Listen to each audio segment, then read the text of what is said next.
presentasi dari kelompok kami. Mudah-mudahan nanti presentasinya presentasikan hasil dari praktikum dan kerja kelompok yang sudah kami lakukan pada tanggal 20 kemarin. Ya, saya memulai presentasi ini. Saya akan memperkenalkan dulu para anggota dari kelompok URED. Saya sendiri, Ibu Holija sebagai moderator. Kemudian ada Bu Hongsa, silakan berdiri Bu Hongsa, Ibu dari PPATK-nya bisa lihat. Ya, Bu Hongsa nanti akan mempresentasikan ya hasil dari diskusi kelompok dan praktikum. Kemudian ada Bu Kristina, silakan berdiri Bu Kristina. Ya, Bu Kristina ini sebagai operatornya, ya. Kemudian ada Bu Tri Oktavia, ya. Maaf Bu, salah. Ya. Nah, ini merupakan notulennya, ya. Kami berempat semua akan bekerja sama. Insya Allah kami akan berusaha untuk menjawab semua pertanyaan semaksimal mungkin sebatas kemampuan kami, ya. Nah, baiklah, sebelum kita memulai presentasi, kami ingin menampilkan videonya dulu, ya. Biar kita semangatlah nanti setelah video tentang kegiatan praktikum, baru kemudian kita mempresentasikan hasil diskusi. Silakan kepada Ibu Kristina.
Presentasi ini akan segera kita laksanakan.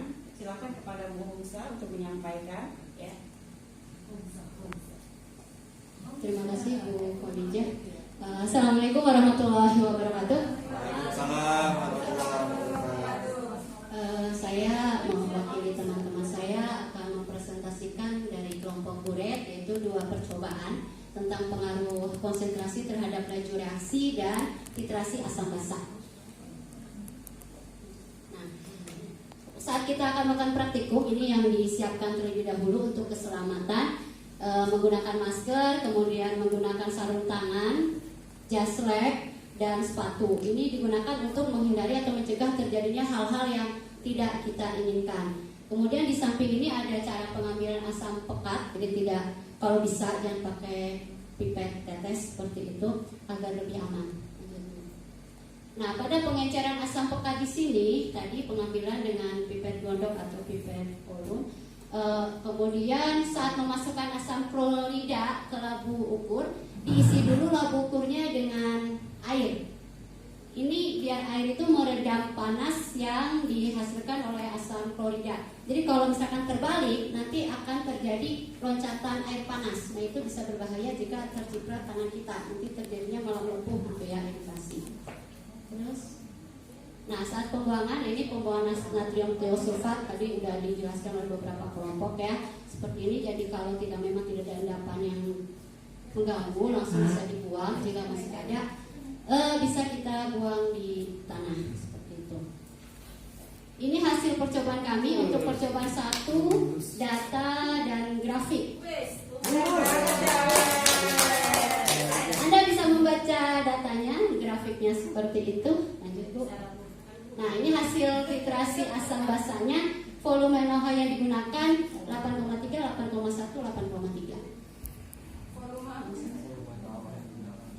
Hasil percobaan dari praktikum 1 ini, semakin besar konsentrasi natrium tiosulfat, maka waktu yang diperlukan semakin sedikit atau laju reaksi semakin cepat. Kemudian pada grafik antara laju reaksi dengan konsentrasi natrium tiosulfat diperoleh order reaksi sama dengan 1, artinya konsentrasi berbanding lurus dengan laju reaksi. Nah, ini perhitungannya, menghitung konsentrasi asam klorida. Kami mendapatkan sebesar 0,083 yang sudah diencerkan. Kemudian bagaimana konsentrasi larutan HCl awal, yaitu 2,1 olan. Evaluasi metode pada percobaan 1, ada kemungkinan terjadi perbedaan dalam mengamati hilangnya tanda silang. Kemarin bergantian mengamatinya. Pada percobaan 2, titrasi asam basa, ada kemungkinan juga terjadi perbedaan dalam menentukan titik akhir titrasi yang ditandai dengan perubahan warna. Yang kami revisi dari rancangan percobaannya, di sini yang diberi warna kuning, baiknya yang mengamati hilangnya tanda X ini dilakukan oleh 1 orang menurut kami ya untuk revisinya. Kemudian angka kerja untuk revisi percobaan kedua, yang pengenceran itu kami hanya merevisi penulisan aja ya, kemarin ada kekurangan situ. Kemudian pada titrasi, nah di kelompok kami ini kan kemarin menggunakan PP. Kami menyarankan menggunakan indikator brom timol biru. Dia trayeknya itu 6 sampai 7,6. Jadi pas mendekati 7 warnanya sudah berubah seperti itu, merah ke biru, jadi mungkin sekitar hijau. Kemudian hasil titrasi yang pertama ini jangan dibuang, tapi digunakan sebagai parameter untuk titrasi berikutnya.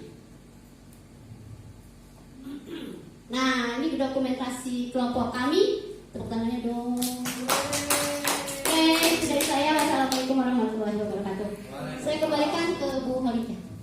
Ya, terima kasih Bu Homsa. Itulah rekan-rekan ya penampilan presentasi dari kelompok kami yang sudah kami lakukan sebelumnya ya. Nah, sekarang kita masuk ke dalam sesi tanya jawab ya. Jadi jika ada yang mau ditanyakan kami persilahkan ya, ataupun ada koreksi atau menambahkan juga akan kami terima dengan senang hati ya. Silakan untuk 2 orang pertama. Assalamualaikum warahmatullahi wabarakatuh. Waalaikumsalam. Masuknya Ibu Lili pada grafik ini Bu. Nah ini kok benar-benar bisa linier ya, tidak ada yang apa itu? Iya, tidak ada yang aneh-aneh, itu memang begitu. Berarti udah tepat bener ini ya. Gitu. Dalam membaca volumenya, nah itu yang dipertanyakan maksudnya Bu Lili begitu. Siapa yang namanya? Sedikit sekali yang mengukurnya. Iya, terima kasih Ibu Lili yang diwakili oleh Ibu Maisaro. Iya, Ya. caranya itu maksudnya Iya. bagaimana gitu, tekniknya itu biar tepat gitu. Ada pertanyaan yang kedua, siapa tahu masih berhubungan biar bisa sekalian kita jawab ya. Daya sekali ya kita. Ya, Pak Agung, silakan Pak. Ini aja langsung aja. Pakai mic, Pak. Assalamualaikum warahmatullahi wabarakatuh. Pertama, ini kan grafiknya lulus. Terus yang kedua itu hasil dari ini kan tadi penghitungannya yang titrasi ya. Titrasi itu kan hasilnya 2,1. Apakah benar itu 2 gimana ya? Range-nya tadi ya, seperti kalau saya kan dapatnya 2,0 sekian. Itu kenapa? Terus tadi kan ada beda gitu kan. Terus itu kan ada 8,3, 8,1, 8,3. Nah, kenapa perbedaan itu dan bagaimana supaya memperbaiki kesalahan titrasi itu supaya tidak terjadi perbedaan yang jauh gitu. Itu aja kan 8,3, 81, 8,3 itu aja. Gimana Ibu, mau bisa langsung dijawab atau mau diskusi dulu kita? Saya pertanyaan pertama, nanti pertanyaan kedua dijawab oleh Bu Christine ya. Untuk ini grafik kan kita tidak bisa mengada-ngada ya Bu. Jadi kami berdasarkan data, ini datanya bisa Bapak Ibu lihat, kemudian kami masukkan ke Excel dan terjadilah seperti ini. Nah itu Ibu apa dalam kerjaan itu bisa tepat gitu loh. Karena kita pengen nyontoh gitu loh Bu, pengen nyontoh. Ingin matanya. Kalau kemarin kita praktek kan ada yang satu ya error gitu ya. Jadi kemarin grafiknya itu gimana gitu? saat HCL dituang itu langsung stopwatch yang bertugas sebagai stopwatch itu yang memegang timer langsung tek, jadi dikodein sama yang nuang, ini mencet, terus kita melihat hilangnya itu dari atas semua sebenarnya posisinya di atas semua gitu.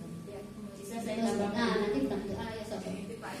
Iya, ini sebenarnya yang Ibu Mai sama Ibu Lili bertanyakan itu sudah kami koreksi. Ada dikoreksi yang di blok kuning tadi, ya. Jadi kami tidak melakukan satu kali percobaan langsung jadi seperti ini. Jadi awalnya itu kami melakukan percobaan, ternyata yang mengamati itu kita semua mengamati, satu bagian pegang grade-nya, satu pegang stopwatch, dua lagi mengamati, satu mencatat, satu mengamati. Ternyata pada menentukan titik akhir stop itu beda-beda orangnya. Yang ini belum, yang ini stop, yang ini dikit lagi, akhirnya kelewat, ya, kelewat. Warnanya tidak terlalu merah. Nah dari situ kita berpikiran gimana ini caranya supaya refleks kita itu jalan ya, ya berubah ya. Iya ya. Ya yang tanda silam, oh iya salah. Yang tanda silamnya itu hilang. Jadi pada saat itu ada yang bilang masih ada kelihatan sedikit. Akhirnya kita kalau misalkan satu mengamati, satu pegang stopwatch, refleksnya beda. Ya, refleksnya beda. Kita bilang stop, belum tentu tangan yang satu lagi mencet. Ya, makanya kita sepakat ya udah. Yang mengamati sama yang memegang stopwatch-nya tadi harus satu orang. Jadi pada saat, tapi yang lain bekerja, bukan berarti yang mengerjakan cuma satu, enggak. Jadi bergantian. Pada saat si B yang mengamati maka B pegang medali itu. Jadi hasilnya nanti bisa misalkan iya, jadi pada saat stop itu antara mata sama tangan kita itu berkoordinasi dengan baik ya. Jadi itu mungkin kenapa bisa agak lurus gitu ya. Mungkin itu sedikit tambahan dari kami. Iya, jadi linear dia ya. Bagus. Ya yang namanya praktikum itu nggak mungkin langsung 100% betul itu nggak mungkin. Pasti akan ada kesalahan. Ya. Oke, terima kasih Ibu. Iya, selanjutnya Bu. Oke, terima kasih Pak Agung. Mungkin saya menangkap sedikit pertanyaan Pak Agung tadi. Mengapa jawabannya 2,1 gitu ya? Itu sebenarnya hasil pembulatan Pak. Hasil yang kami peroleh itu 2,075. Jadi tadi disebutkan 2,1 itu hasil pembulatan itu. Kemudian dapatnya 8,3 dari 3 kali percobaan. Kami mengambil 8,3 karena itu istilahnya yang hasil yang sering muncul. Kalau dalam apa namanya statistik itu kan data yang sering muncul yang kita ambil modus. Jadi 8,3, 8,1, 8,3 2 kali 8,35. Modusnya 8,3 itu yang kami ambil. Kemudian 8,3 yang kami peroleh ini pun kami yakin itu cukup akurat karena yang melakukan bukan satu orang. Percobaan yang pertama, kedua, ketiga itu berbeda orang, tapi yang lain itu sama-sama membantu mengamati. Seperti itu. Itu kira-kira Pak. Itu kan tadi kan selisihnya kan bisa 8,3, 8,1 ya. Kalau yang sering mungkin 8,3 ya. Apakah nanti kalau seandainya misalnya kita perbanyak iterasi lagi gitu ya, misalnya kita melakukan iterasi apakah hasilnya sering munculnya itu atau anak bisa diet, atau gimana cara supaya tetap stabil supaya modusnya semakin banyak muncul itu apa tidak terus? Ada nggak? Ada langkah yang lain? Memang akan lebih akurat lagi kalau kita perbanyak percobaannya seperti itu. Tapi selama pasti kan ada istilahnya rentang ya, yang namanya titrasi itu tidak mungkin kita akan dapat satu angka yang sama. Mungkin ada perbedaan gitu. Tapi yang kita ambil usahakan yang modus tadi, kemudian dengan selisih yang kecil. Gitu. Kalau misalkan ada yang terlalu besar, mungkin ada yang kesalahan yang cukup besar di situ yang terjadi untuk menghindari range apa namanya kesalahan yang terlalu besar. Oke, terima kasih. Bagaimana Bapak Ibu ya, sudah 2 pertanyaan yang dilontarkan sudah kita jawab semua ya.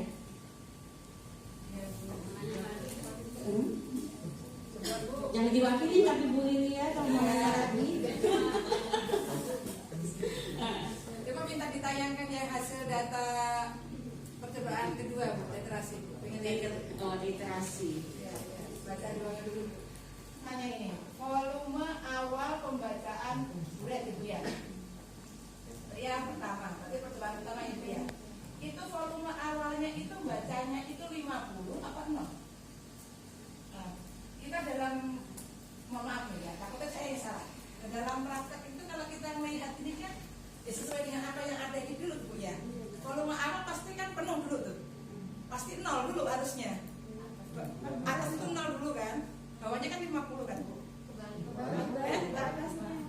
Atasnya awal atas. 0 50 di bawah. Iya, dia 0. Di atasnya 0, baru 50 ke bawah. Kan 0. Oh, habis 8, berarti 42. Oh, selisihnya berarti 8. Entar volume awal ya trial 2, ganti 42 harusnya itu Bu. Bukan 50.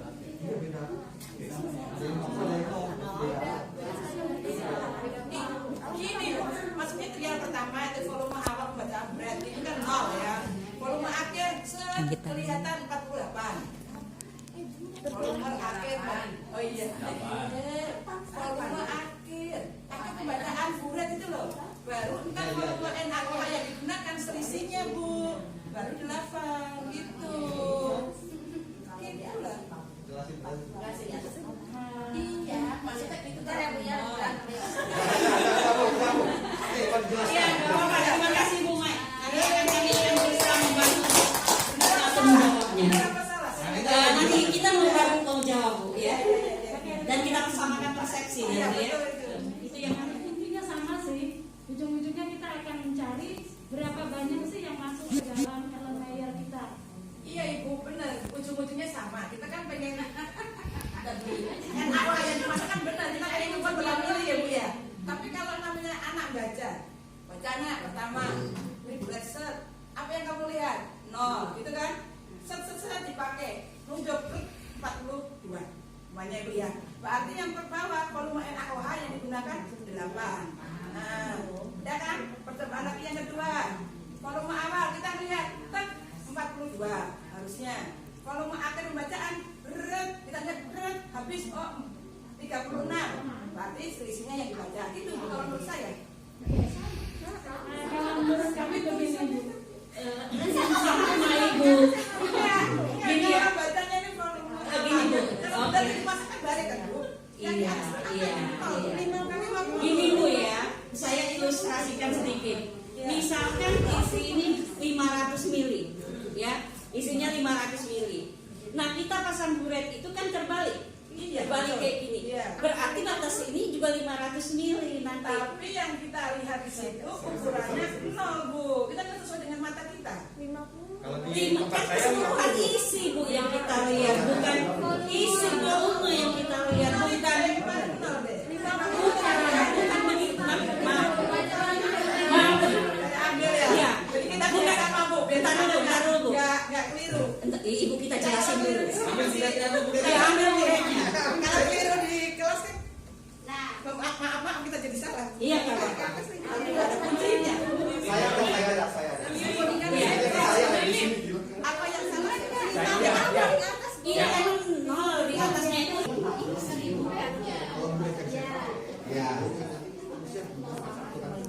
sebetulnya ya tenang boleh Ya itu. duduk. Ada fotonya di balik. Kalau saya ya ada. Iya sebentar. Tenang. Maksudnya Iya, boleh nih. ya kan saya bereaksi nih, Pak. Ada malamnya kok. Ini nih kerennya guru-guru kimia Kabupaten Bekasi dan Bekasi Kota nih kayak gini semua. Kita tepuk tangan dulu. Baik, jadi ceritanya begini. Ini disebut dengan data mentah atau raw data. Sebenarnya data yang kita masukkan itu tergantung kata-katanya apa di situ. Ya, sebentar. Dan kalaupun memang kita mengisinya menerangkan kepada siswa, memang kita kan punya penerangnya gimana gitu ya. Yang penting kita harus konsisten dengan itu menurut saya.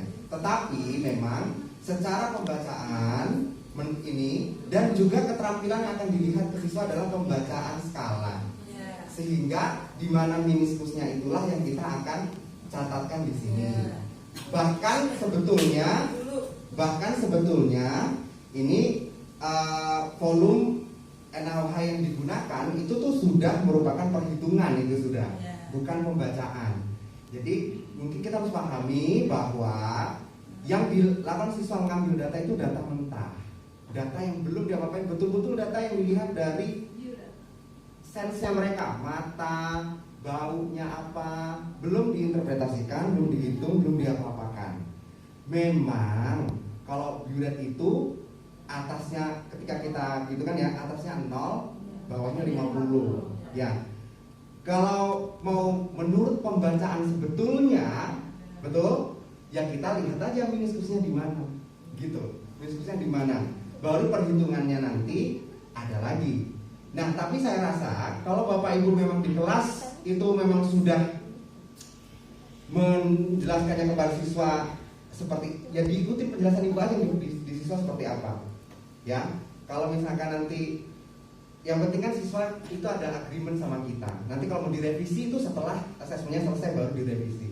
Tapi kalau menurut kata-katanya bahwa itu adalah pembacaan, artinya data mentah, betul-betul dari mata langsung, meniskusnya ya kita baca meniskus di situ berapa, di angka berapa. Karena kan itu yang akan kita nilai apakah mereka bisa melihat itu angkanya bagaimana dan sebagainya. Karena ini data mentah, belum diinterpretasikan berapa total volumenya dan sebagainya. Kira-kira begitu. Kita nanti kalau kita masih sama-sama bingung gitu, kita nanti coba posting kali ini ke Pak Agustino, nanti saya coba ini kan, gitu ya. Case post aja dulu ya. Baik. Tadi ada pertanyaan lain nggak selain ini? Udah dijawab. Ya. Oh boleh Pak, boleh Pak. Baik, super sekali ya kelompok buret ya. Kelompok apa? Buret. Ini pas karena memang kelompok buret sesuai dengan makanya akurasinya sangat teruji. Ya memang jangan-jangan ini yang dimaksud ambigu itu yang harus kita kritisi. Terus terang saya kalau misalnya melihat ini ketika mengisi ini juga saya kurang sependapat kalau data hasil pengamatan itu sudah dicampur adukan dengan perhitungan. Jadi misalnya 50 itu oke ya kita amati, tapi 41,7 saya yakin itu pasti dari pengurangan itu kan. Jadi sebaiknya data mentah menurut saya itu ya sudah jangan dicampur adukan dengan perhitungan gitu. Nah mungkin ini yang perlu dikritisi oleh kita ini, yang mungkin memang ini bagian tugas dari kita nih sebagai peserta dan juga sebagai guru, karena nanti ambigu ya, kita sendiri membacanya jadi ambigu. Nah memang betul, mungkin kebetulan pas kelompok kami itu Bu dapat buretnya pas ketika kita pakai itu nolnya di atas, dan fakta yang kita amati ketika dia 8,2 ya 8,2 gitu. Jadi makanya saya tidak langsung ke kolom atas, langsung ke bawah volume NaOH yang digunakan. Oh 8,2 gitu kan, karena kita startingnya dari 0 gitu. Ketika dibalik makanya tadi Bu Lili agak sedikit ngegas karena memang kita dari 0 gitu ya, seperti itu. Nah jadi mungkin ini yang perlu kita karena ini ya agak sedikit ambigu tentang pembacaan data hasil pengamatan. Saya sih kayaknya lebih setuju data hasil pengamatan itu tidak usah dicampurkan dengan apa yang kita hitung di situ, karena itu kan bukan real pengamatan, berarti itu sudah campur aduk dengan hitungan. Nah itu satu lagi dari 41,7 kemudian 41,4 berarti ada yang terbuang 0,3 ya, sengaja dipaskan ya, sengaja dipaskan. Kalau kemarin boret saya agak sedikit bocor, jadi paskeran itu. Nah mungkin itu tingkat validitasnya juga sedikit berpengaruh ya. Jadi ketika itu netes itu kan terbuang lah itu. Tidak sepenuhnya ke lautan yang kita titrasi ya. Tapi walau bagaimanapun kelompok 4 keren ini luar biasa ya. Kita berikan respon.